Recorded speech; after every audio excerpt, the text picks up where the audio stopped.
नमस्कार प्रेक्षकांनो, तू रे माझा मितवा या मालिकेच्या आजच्या भागामध्ये इथे आता संक्रांती निमित्तानं सगळ्या बायका राज्य शिर्केंच्या घरी हळदी कुंकूसाठी आलेल्या असतात. तेव्हा अंजली म्हणत असते, तुम्ही सगळ्याजणी वेळात वेळ काढून इथे आलात त्यासाठी थँक्यू सो मच. तेव्हा इथे बायका म्हणत असतात, आम्हाला तर यायचंच होतं. आज इथे ईश्वरीची लग्नानंतरची पहिली संक्रांत आहे ना, मग त्यानिमित्ताने आम्हाला आमंत्रण दिल्यानंतर आम्हाला तर यायचंच होतं. पण ईश्वरी कुठे आहे? अजून कशी दिसत नाही? तयार नाही झाली का अजून? तेव्हा अंजली म्हणते, अहो लग्नानंतरची पहिली संक्रांत, तयार व्हायला वेळ तर लागणारच ना. तेव्हा इथे मामी म्हणत असते, ईश्वरी मिडल क्लास घरातली मुलगी आहे ना, त्यामुळे तिला फॅशन वगैरे काय असतं काही कळतच नाही, म्हणून तिला तयार व्हायला वेळ लागत असेल. तर प्रेक्षकांनो, इथे आता ईश्वरी खूपच छान तयार झालेली असते. काळ्या रंगाची साडी आणि हलव्याचे दागिने याने ती अजूनच सुंदर दिसत असते. तेव्हा ती स्वतःला आरशामध्ये बघते आणि ती सात्विकाच्या फोटोकडे बघते आणि म्हणत असते, आई तुमचा हा आशीर्वाद मला मिळाल्यासारखं वाटतंय. म्हणजे बघा ना, तुमची ही साडी तुम्ही मला दिले नेसायला, याच्यामध्ये तुमचा मायेचा स्पर्श, तुमची ऊब मला जाणवते. आणि अजून एक गोष्ट मला जाणवते, ती म्हणजे तुमचा आशीर्वाद नेहमी माझ्या पाठीशी उभा आहे. तुम्ही नेहमी मला साथ देणार आहात.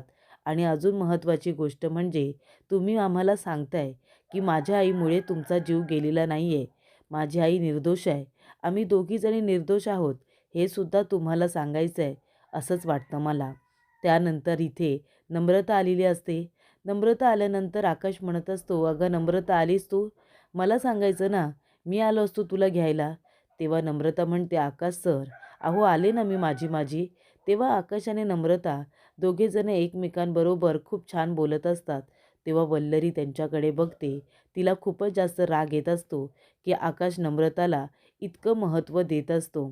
तेव्हा इथे सगळेजण गप्पा मारत असतात. तेव्हा आलेल्या बायका म्हणत असतात, पण ईश्वरीला जरा जास्तच उशीर होतोय. आम्ही मगापासून तिचीच वाट बघतोय. अजून कशी आली नाही ती? तेवढ्यातच इथे आता वल्लरी काही बोलायला जाणार, तिथे आता अर्णवला राग आलेला असतो. कारण मामी ईश्वरीला मिडल क्लास घरातली मुलगी म्हणालेली असतात. तेव्हा अर्णवला राग आलेला असतो. पण इथे ईश्वरी इतकी सुंदर तयार झालेली असते की जेव्हा ती आता जिना उतरून खाली येत असते, तेव्हा नम्रता म्हणते, अरे वा, ईशू आली तिकडे बघा. तेव्हा बायका तिच्याकडे बघतच बसतात आणि म्हणतात की ईश्वरी किती सुंदर तयार झाले. म्हणजे तिने वेळ लावला पण खूप सुंदर तयार होऊन आली आहे. तेव्हा नम्रता आणि ईशू दोघीजणी एकमेकींना भेटतात. तेव्हा नम्रता म्हणत असते, जीजू मला तुम्ही तिळगुळ नाही दिला. तेव्हा इथे अर्णव म्हणतो, हो देतो ना तिळगुळ. तेव्हा प्रेक्षकांनो, अर्णव इथे ईश्वरीकडे आता बघायला लागतो. तर ईश्वरी खूपच सुंदर दिसत असते. ते हलव्याचे दागिने खूप उत्तम तयार केलेले असतात. तेव्हा इथे मामा म्हणत असतात, अरे अर्णव, दे नम्रताला तिळगुळ दे, बिचारी आपल्या इथे संक्रांतीसाठी आली आहे ना. तेव्हा अर्णव इथे आता तिळगुळ देतो नम्रताला. त्यानंतर ईश्वरी म्हणत असते, सर अजून तुम्ही तुमच्या बायकोला तिळगुळ दिलेलाच नाही आहे आणि ती सुद्धा हात पुढे करते. तेव्हा मामा म्हणत असतात की अर्णव, तू ईश्वरीला तिळगुळ देतोयस, पण आयुष्यभर तिच्याबरोबर गोड गोड बोलावं लागेल. जमणार आहे का तुला? तेव्हा इथे मामा असं म्हणाल्यानंतर अंजली म्हणत असते की मामा, अर्णवला गोड गोड बोलावंच लागेल. आपले ईशू आहेच इतकी चांगली. तेव्हा ईश्वरीला इथे तिळगुळ दिल्यानंतर अर्णव म्हणत असतो की हो, गोड गोड तर मला बोलावंच लागणार आहे. तेव्हा प्रेक्षकांनो, अर्णवने इथे ईश्वरीला तिळगुळ दिल्यानंतर लगेचच अंजली म्हणत असते की अरे वा, तिळगुळ तर दिलाय. तेव्हा प्रेक्षकांनो, अंजली म्हणते, बरं ईश्वरी, चल आता हळदी कुंकू उरकून घे बरं. सगळ्या बायका मगापासून खूपच जास्त खोळंबल्यात. तेव्हा ईश्वरी म्हणते, हो लगेचच मी आता हळदी कुंकूला सुरुवात करते. तेव्हा प्रेक्षकांनो, इथे आता ईश्वरी तिळगुळ घेते आणि लगेचच आरतीचं ताट उचलते आणि सर्व बायकांना इथे संक्रांतीच्या शुभेच्छा देते आणि हळदी कुंकूसुद्धा लावून घेते. तेव्हा इथे सगळ्यांना हळदी कुंकू लावत असते, सगळ्यांना शुभेच्छा देत असते आणि त्याचबरोबर सगळ्यांच्या पायासुद्धा पडत असते. म्हणत असते की पाया पडते, आशीर्वाद द्या. तेव्हा इथे वल्लरीला बघा किती राग आलाय. कारण आकाश आणि नम्रता दोघेजण एकमेकांबरोबर बोलत असतात, एकमेकांना तिळगुळ देत असतात. ही गोष्ट आता वल्लरीला खटकत असते. तेवढ्यातच इथे आता अंजली म्हणत असते, ईश्वरी पण खरंच आईची ही साडी तुझ्यावरती खूपच जास्त खुलून दिसते, खूप सुंदर दिसतेस तू. तेव्हा इथे राकेश आलेला असतो. त्याच्या हातामध्ये रेवड्यांचा बॉक्स असतो. तेव्हा ईश्वरी त्याच्याकडे रागाने बघत असते. सगळ्यांना हळदी कुंकू लावण्यासाठी ती आता वाकत असते, पाया पडत असते. तेव्हा राकेश तिच्याकडे वाईट नजरेनेच बघत असतो. तेव्हा ईश्वरीला खूप जास्त राग आलेला असतो, पण ती आता अंजलीच्या समोर आपला राग काही दाखवत नसते आणि ती इथे सगळ्यांना हळदी कुंकू लावते. त्याचबरोबर संक्रांतीच्या शुभेच्छा देऊन त्यांना तिळगूळ देऊन पायासुद्धा पडत असते. तेव्हा प्रेक्षकांनो, राकेश आपल्या मनामध्ये म्हणत असतो की ईश्वरी ईश्वरी, माझी इंदोरी जिलेबी किती सुंदर दिसते आज. पण कसं आहे ना, आता याचा काही उपयोग होणार नाही आहे, कारण मी तुझ्यासाठी भांग टाकलेल्या रेवड्या घेऊन आलो आहे ना, आणि आज मी सगळ्यांना रेवड्याच खायला देणार आहे. तुलासुद्धा रेवड्या खायला देणार आहे आणि मग रेवड्या खाल्ल्यानंतर तू आउट ऑफ कंट्रोल होऊन जाशील. तू माझ्या थोबाडीत दिली होतीस ना ईश्वरी, मग आता त्याची शिक्षा तर तुला द्यायलाच हवी.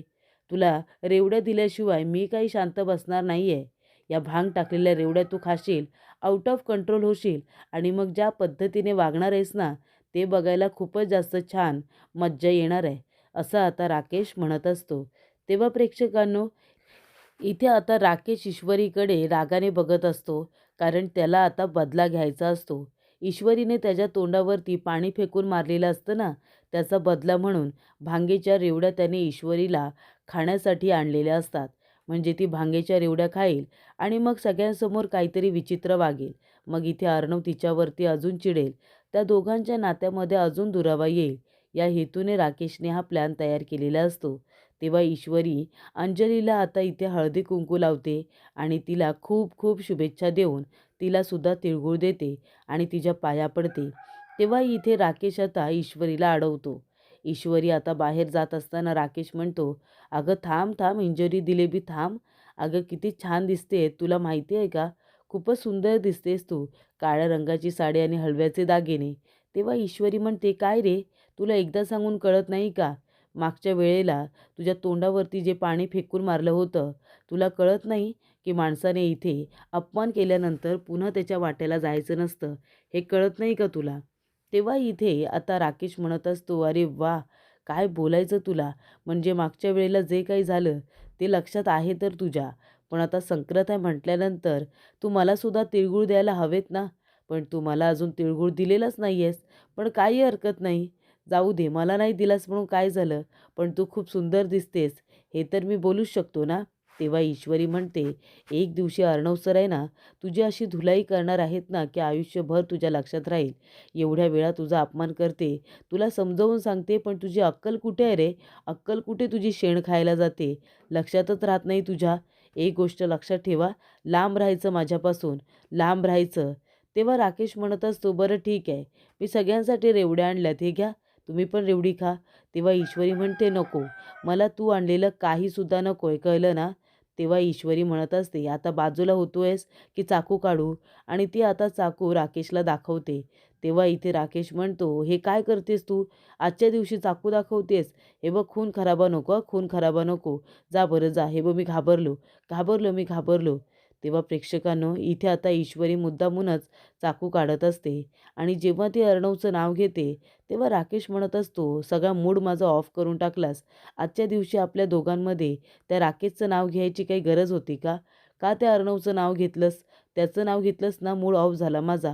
बरं जा, माझी इंदोरी जिलेबी जा, मी तुला नाही अडवत. तेव्हा राकेश म्हणत असतो, किती आणि काही जरी म्हणालीस तरी आजच्या दिवशी तुला रेवड्या खायला देणारच. तर प्रेक्षकांनो, इथे नम्रता आणि आकाश दोघेजण गप्पा मारत असतात. नम्रता म्हणत असते, खरंच इशू हलव्याचे दागिने आणि काळ्या रंगाची साडी नेसून किती छान दिसत होती ना. तेव्हा आकाश म्हणतो, हो ना, आणि दादा आणि ईश्वरी वहिनी या दोघांमध्ये खूपच जास्त प्रेम आहे हां. मेड फॉर इच अदर आहेत. म्हणजे जेव्हा जेव्हा वहिनींना गरज असते तेव्हा दादा खंबीरपणे त्यांच्या पाठीशी उभा असतो. म्हणजे त्या दोघांचं प्रेम खूपच जास्त युनिक आहे, खूपच जास्त छान आहे. तेव्हा नम्रता म्हणते, हो ना, तेव्हा कुठल्याही नात्यामध्ये ना मैत्री असणं खूप गरजेचं आहे. त्या दोघांमध्ये मैत्रीसुद्धा आहे. म्हणून ते दोघेजण एकमेकांना समजून घेतात.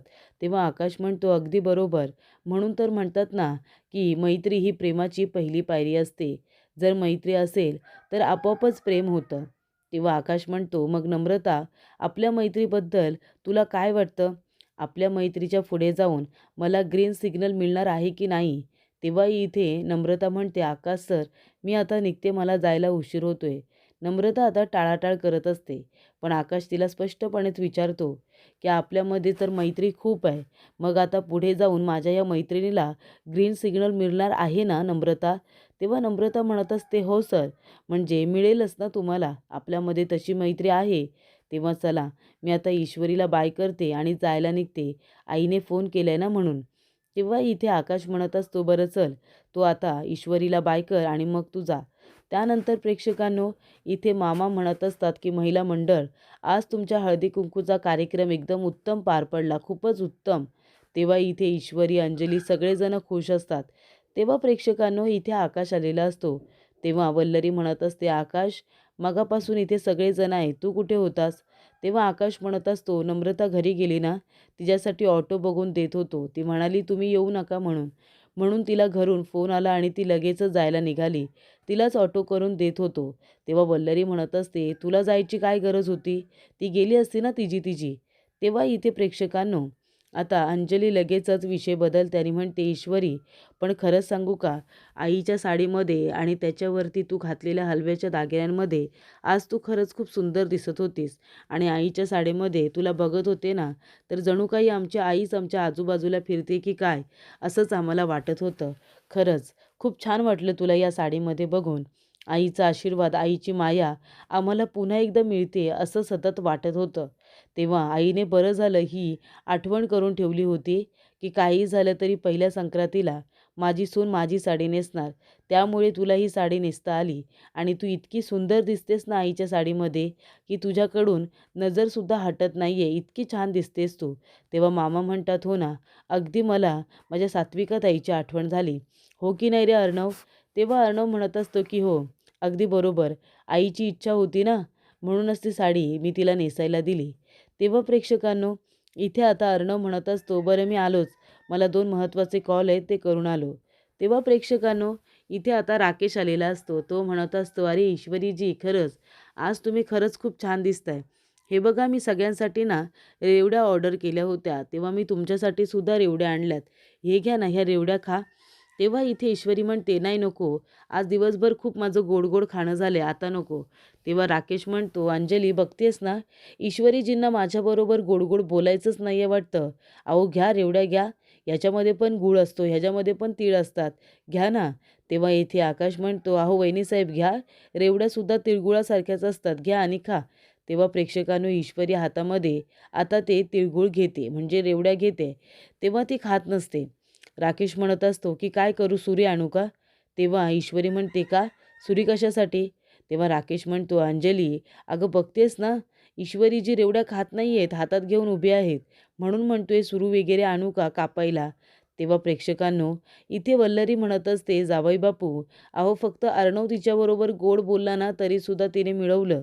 त्यानंतर मामा म्हणत असतात, की "वल्लरी, अगं तू सुद्धा सकाळपासून इतके तिळगुळ खाल्लेस, पण तरीसुद्धा गोड बोलतेस का? नाही ना?